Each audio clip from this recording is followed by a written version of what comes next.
महाराष्ट्राच्या इतिहासात पहिल्यांदाच दख्खनच्या राजाच्या पालखी सोहळ्याला जोरदार पावसाची हजेरी, तरीही त्याच थाटात तोफेच्या आवाजासहित पालखी सोहळा शाही थाटात। आज दख्खनचा राजा श्री ज्योतिबा देवाच्या चैत्र यात्रेचा मुख्य दिवस आहे आणि त्याच निमित्तानं चांग भलचा गजर दुमदुमणार आहे। लाल खोबऱ्याच्या उधळणीमुळे डोंगर गुलालमय झालेला आहे। कोतवाल तू काशीचा सरसेनापती झाला इथे,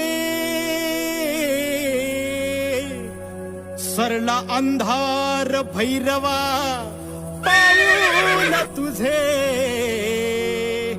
पडले जिथे।